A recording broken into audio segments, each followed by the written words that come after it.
الحمدللہ رب العالمین والصلاة والسلام علی اشرف الانبیاء والمرسلین وآلہ واصحابہ اجمعین۔ رمضان المبارک کی 17 تاریخ کو معرکہ بدر برپا ہوا۔ آئیے آج ہم غزوہ بدر کے بارے میں غور و خوض کرتے ہیں۔ غزوہ بدر پہ بات کرنے سے پہلے اگر ہم اس زمانے کے مدینے کے حالات کا ذرا سا جائزہ لے لیں۔ عام طور پر یہ خیال پایا جاتا ہے کہ مسلمان جب مکہ سے مدینہ ہجرت کر کے آ گئے تو مدینہ منورہ میں ان کو ذرا سہولتیں میسر آئیں۔ یہ خیال پوری طرح درست نہیں ہے۔ اس کی وجہ کیا ہے کہ مکہ میں جب مسلمان تھے تو وہاں صرف ایک قسم کے لوگوں سے سابقہ تھا، جو قریش مکہ۔ مدینہ میں جب مسلمان آئے تو 3 قسم کے لوگوں سے سابقہ تھا، ایک انصار، دوسرے یہود اور تیسرے منافقین، جو ایک نیا طبقہ پیدا ہو گیا تھا۔ یہود جو تھے اپنی عادات اور خصائل اور مذہب اور دیانت اور امانت کے لحاظ سے انصار سے بالکل مختلف تھے، اور منافقین تو مارے آستین تھے، جو سب سے زیادہ خطرناک تھے۔ اگر جس وقت مسلمان مکہ مکرمہ میں تھے، تھوڑا سا اگر سوچئے، تصور کیجئے کہ مکہ کے لوگ تمام کے تمام اسلام قبول کر لیتے تو بڑی آسانی ہو جاتی۔ اور چونکہ مکہ کے جو لوگ تھے وہ یعنی قریش مکہ، ان کا پورے عرب پینسولا پر اثر تھا حرم کے متولی ہونے کے حیثیت سے۔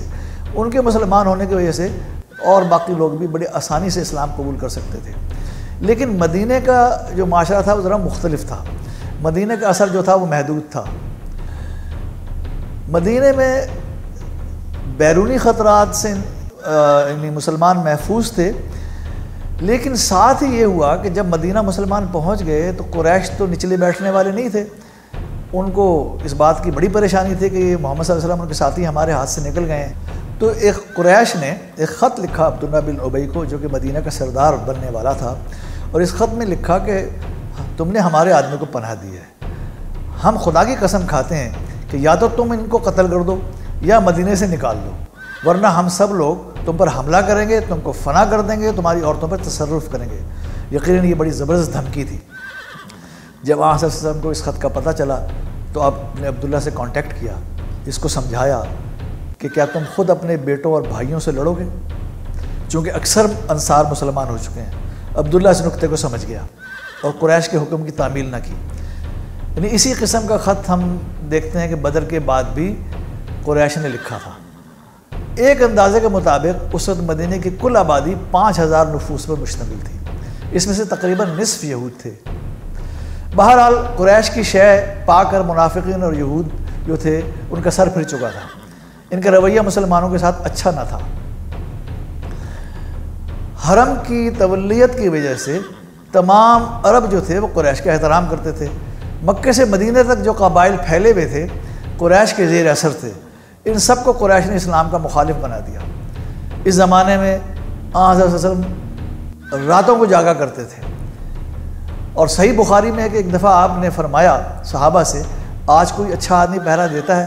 چنانچہ حضرت سعد بن ابی وقاص رضی اللہ تعالیٰ عنہ نے ہتھیار لگا کر رات بھر پہرا دیا، تب آپ صلی اللہ علیہ وسلم نے آرام فرمایا۔ حاکم میں ہے کہ روایت ہے کہ مدینہ میں جو صحابہ تھے اکثر صبح تک ہتھیار باندھ کر سوتے تھے۔ اس سے آپ مدینہ کی حالات کا اندازہ لگا سکتے ہیں۔ واقعہ یہ ہے کہ مدینہ آ کر اللہ کے رسول صلی اللہ علیہ وسلم کو سب سے پہلا کام کرنا پڑا کہ اپنی حفاظت کی تدابیر کریں، کیونکہ قریش مدینہ کی بربادی میں تلے ہوئے تھے۔ اس سلسلے میں آپ نے 2 اہم تدابیر کی۔ ایک تدبیر تو یہ تھی کہ جو قریش نے کا جو قافلے تجارتی جاتے تھے شام کی طرف، وہ گزرگاہ مدینہ کے قریب سے گزرتی تھی، تو آپ نے وہ شاہراہ بند کر دی تاکہ اس پریشر پہ کو قریش محسوس کریں اور صلح پہ مجبور ہو جائیں۔ لیکن ایک دلچسپ بات ہے کہ آپ نے شاہراہ تو بند کی، لیکن کوئی ایک واقعہ بھی تاریخ میں ایسا نہیں ملتا کہ آپ کا کوئی دستہ گیا اور اس نے قریش کے کسی قافلے کو لوٹا ہو۔ یہ پہلی تدبیر تھی۔ دوسری تدبیر رسول اللہ صلی اللہ علیہ وسلم نے یہ کی کہ مدینہ کے قرب و جوار میں جو عرب قبائل تھے ان سے معاہدے امن کے کرنے کی کوشش کی، جو اکثر کامیابی سے ہو گئے۔ اسی زمانے میں قرظ بن جابر فہری، جو مکے کا ایک رئیس اور سردار تھا، اس نے کیا کیا کہ مدینہ کی چراگاہ پہ حملہ کر دیا اور حضرت صلی اللہ علیہ وسلم کے مویشی لوٹ لیے۔ یعنی اس قسم کی چھیڑ خانیاں اور کاروائیاں جو تھیں قریش کرتے رہتے تھے۔ اس کے قافلے کا تعاقب کیا گیا، لیکن وہ بچ کے نکل گیا۔ سو یہ مدینے کے عمومی حالات تھے، ہر طرف خطرات ہی خطرات تھے۔ آئیے اب ہم بدر کے مارکے پہ غور کرتے ہیں۔ بدر کا جو مقام ہے وہ مدینہ منور سے 80 میل کے فاصلے پر ہے۔ یہ گاؤں کا نام ہے جہاں سال کے سال ایک میلہ لگا کرتا تھا، اور یہ اس مقام کے قریب ہے جہاں سے شام کی تجارتی گزرگاہ گزرتی تھی۔ قریش نے مسلمانوں کی مکے سے ہجرت کے فوراً بعد ہی مدینے پر حملے کی تیاریاں شروع کر دی تھیں، اور ان تیاریوں کے اندر انہوں نے فنڈ ریزنگ اسکیم بھی کی تھی، جس طرح آج کل فنڈ ریزنگز ہوتی ہیں۔ قریش کی چھوٹی چھوٹی ٹکڑیاں مدینے کی طرف گشت لگاتی رہتی تھیں۔ اس کا بھی ذکر ہو چکا ہے کہ مکے کا سردار جو ہے وہ آگے چراگاہ ایک لوٹ گیا۔ یعنی قریش نے مالی مصارف جمع کرنے کے لیے یہ جو قافلہ تھا یہ تجارت کے لیے غرض سے شام روانہ کیا، اور مکے کی جتنی آبادی تھی اس نے مالی فنڈ ریز کرنے کے لیے کچھ نہ کچھ اس قافلے میں انویسٹ کیا۔ یعنی ہم کہہ سکتے ہیں یہ صرف تجارتی قافلہ نہیں تھا، بلکہ یہ قافلہ جنگی تیاریوں کی طرف ایک قدم تھا۔ اس سے آپ اندازہ لگا سکتے ہیں کہ وہ اور آج بھی اس قسم کی باتیں ہوتی ہیں تو مخالف کی رسد کو توڑا جاتا ہے اور کاٹا جاتا ہے، حالانکہ ایسا مسلمانوں نے نہیں کیا۔ اس تجارتی قافلے کے ساتھ ابو سفیان تھے جو کہ اس کے سردار بھی تھے۔ انہوں نے شام جاتے ہوئے مدینے کی فضا سونگھنے کی کوشش کی، اور ان کو اندیشہ تھا کہ قافلے پہ حملہ ہوگا، اس لیے وہ واپسی پر پھونک پھونک کا قدم رکھ رہے تھے۔ اس کو محسوس ہوا کہ مدینے کی طرف سے کچھ پرسرار حرکت ہو رہی ہے، تو اس نے فوجی امداد کے لیے اپنا قاصد جو تھا وہ دوڑایا، اور وہ قاصد جو تھا جب مکہ پہنچا تو اس نے عربوں کے مخصوص انداز میں اپنے اونٹ کے کان کاٹے، ناک چیری، کجاوا الٹا اور قمیص پھاڑ دی، اور روایتی نظیر اوریاں بن کر دہائی دی کہ اے قریش کے لوگوں، اپنے قافلے کو محمد صلی اللہ علیہ وسلم سے بچانے کے لیے نکلو، کہیں تمہارے پہنچنے سے پہلے اس کا خاتمہ نہ ہو جائے۔ اس ڈرامائی انداز نے مکے میں ہیجان برپا کر دیا، اور انہوں نے جلد از جلد ایک مضبوط فوج جمع کی اور وہ نکل کھڑی ہوئی۔ اور یہ ابھی تجارتی قافلہ شام سے واپس روانہ نہیں ہوا تھا کہ ایک اور افسوسناک واقعہ پیش آ گیا۔ وہ یہ تھا کہ رسول اللہ صلی اللہ علیہ وسلم نے سن 2 ہجری رجب کو عبداللہ بن جہش کی سربراہی میں 12 افراد کے ساتھ بطن مخلا کی طرف ایک قافلہ بھیجا، اور یہ مقام جو ہے بطن مخلا یہ مکہ اور طائف کے بیچ میں ہے۔ آپ صلی اللہ علیہ وسلم نے انہیں خط دیا اور فرمایا کہ 2 دن کے بعد کھولنا، یعنی 2 دن کی مسافت طے کرنے کے بعد۔ اس خط میں لکھا تھا کہ قریش کے حالات کا پتہ لگاؤ اور اطلاع دو۔ اسی دوران اتفاق سے کیا ہوا کہ قریش کے چند آدمی جو شام سے تجارت کر کے آ رہے تھے ان سے ان لوگوں کا ٹکراؤ ہو گیا۔ ان میں ایک شخص عمر بن الحضرمی مارا گیا، اور 2 افراد گرفتار ہوئے، اور مال غنیمت بھی ہاتھ آیا۔ حضرت عبداللہ واپس مدینے پہنچے اور واقعے کی تفصیل بتائی، مال غنیمت پیش کیا۔ حضرت صلی اللہ علیہ وسلم نے فرمایا کہ میں نے تو اس کام کی اجازت نہیں دی تھی۔ آپ صلی اللہ علیہ وسلم نے ناراضگی کا اظہار کیا اور غنیمت قبول نہیں کی۔ جو لوگ گرفتار ہوئے تھے اور قتل ہوئے تھے وہ مکے کے معزز خاندانوں کے لوگ تھے۔ آپ نے قیدیوں کو چھوڑ دیا، مقتول کا خون بہا ادا کیا، اور اپنے آپ کو بحیثیت سربراہ حکومت اس حادثے سے بری ذمہ قرار دیا۔ مگر اس واقعے نے قریش کو مدینے والوں کے خلاف پروپیگنڈے کا مزید موقع فراہم کیا، اور مدینے والے کی ریاست کے خلاف جو فضا بن رہی تھی اس کو مزید بگاڑ دیا۔ ایک تو یہ فرد کا قتل ہو گیا، اور دوسرے یہ غلط خبر کہ مسلمان قافلہ لوٹنے آ رہے ہیں، اس سب سے قریش کا غیظ و غضب بڑھتا گیا، اور وہ تمام عرب پہ چھا گیا۔ اس مخدوش صورتحال کی اطلاع جب آپ صلی اللہ علیہ وسلم کو ہوئی تو آپ نے صحابہ کرام کو جمع فرمایا اور مشورہ کیا کہ کیا کیا جائے۔ صحابہ نے جانثارانہ باتیں کی، تقریریں کی، اور اپنی حمایت کا یقین دلایا، لیکن رسول اللہ صلی اللہ علیہ وسلم جو تھے وہ انصار کی طرف دیکھ رہے تھے اور ان کا رد عمل جاننا چاہ رہے تھے۔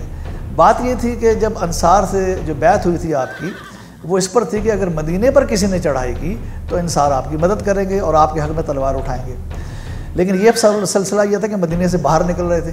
اس موقع پر جب انصار نے دیکھا، اور انصار کے ایک سردار سعد بن عبادہ جو خزرج کے سردار تھے وہ اٹھے، اور انہوں نے فرمایا کہ اگر آپ کا اشارہ ہماری طرف ہے تو خدا کی قسم ہم آپ صلی اللہ علیہ وسلم کے ساتھ ہیں، آپ فرمائیں گے تو ہم سمندر میں کود پڑیں گے۔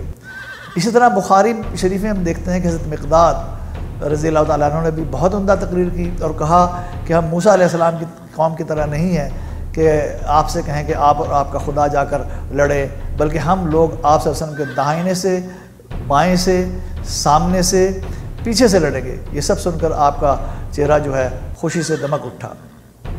رمضان کی 12 تاریخ سن 2 ہجری کو تقریباً 300 جانشاران کے ساتھ آپ روانہ ہوئے۔ 1 میل چل کر فوج کا جائزہ لیا گیا۔ جو کم سن تھے ان کو واپس کر دیا گیا، لیکن وہ کم سن صحابہ جو تھے وہ رو پڑے، وہ جانا چاہتے تھے، لیکن یہ مناسب نہیں تھا، انہیں بہرحال واپس کر دیا گیا۔ باقی جو لوگ بچے ان کی کل تعداد 313 تھی، جس میں مہاجرین 86 تھے، خزرج کے انصار 170 تھے، اوس کے انصار 61 تھے۔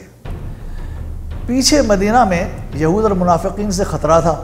ان کے حالات پہلے ہم تبصرہ کر چکے ہیں کہ وہ ان کا سر پھرا ہوا تھا، اس لیے آپ نے ابو لبابہ بن عبد المنذر رضی اللہ عنہ کو مدینہ کا حاکم مقرر کیا۔ ساتھ ہی آپ نے کیا کیا کہ 2 خبر رساں قریش کی نقل و حرکت کا جائزہ لینے کے لیے بھیجے، اور یہ کہا کہ قافلہ اور قریش دونوں کی حرکت کا جائزہ لیا جائے، یعنی قریش کی فوج کا اور قافلے کا۔ جب پتہ چلا کہ قافلہ بدر کا راستہ چھوڑ کر ساحل کے لمبے راستے کی طرف نکل گیا ہے تو پھر آپ نے بدر کا رخ کیا۔ رمضان کی 17 تاریخ کو آپ بدر کے قریب پہنچ گئے۔ آپ کے مخبروں نے اطلاع دی کہ قریش وادی کے دوسرے سرے تک آ گئے ہیں۔ آنصر صلی اللہ علیہ وسلم بھی وہیں رک گئے۔ قریش بڑے ساز و سامان کے ساتھ آئے تھے، 1000 آدمی ان کے ساتھ تھے، 600 زیرہ پوش تھے، 100 سواروں کا رسالہ تھا، اگر سارے رؤسائے قریش شریک تھے بجز ابو لہب کے۔ اور حالت یہ تھی کہ باری باری 10 اونٹ روزانہ ذبح کیے جاتے تھے اور لشکروں کی تواضع کی جاتی تھی۔ عتبہ بن ربیعہ اس لشکر کا سردار تھا۔ بدر قریب پہنچ کر جب ان کو اس لشکر قریش کو یہ معلوم ہوا کہ تجارتی قافلہ بچ کر نکل گیا ہے تو ان میں سے کچھ لوگوں کا خیال تھا کہ اب لڑنا ضروری نہیں ہے، واپس چلنا چاہیے۔ ان لوگوں میں حکیم بن حزام بھی شامل تھے جو بعد میں مسلمان ہو گئے تھے، مگر ابو جہل نہ مانا۔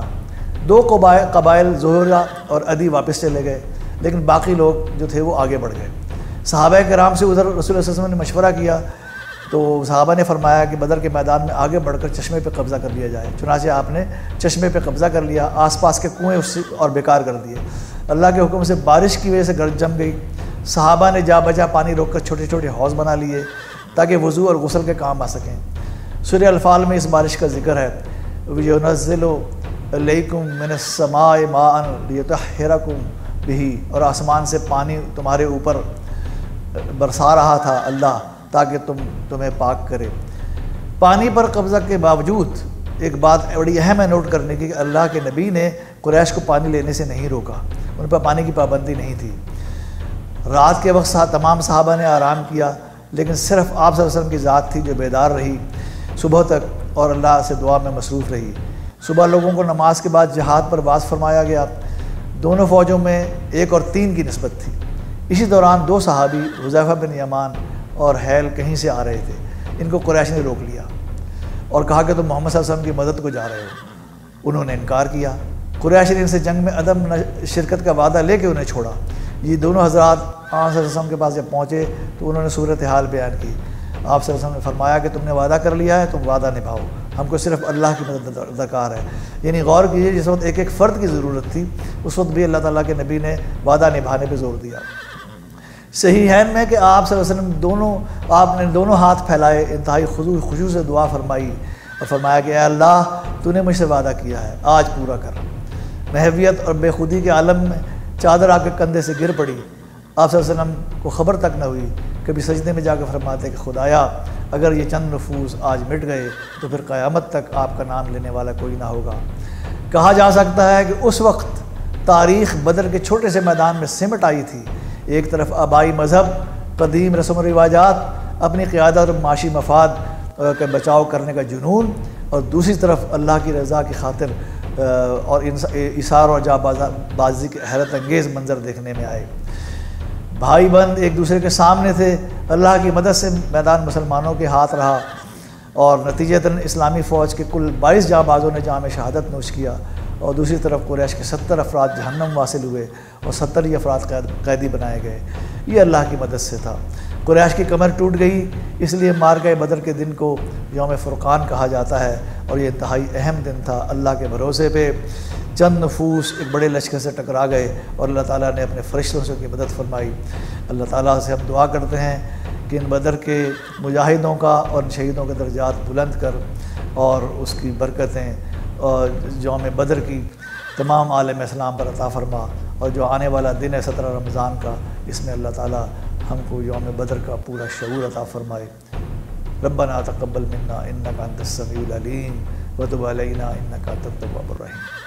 اللہم صلی علی سیدنا محمد وعلی آلہ وصحبہ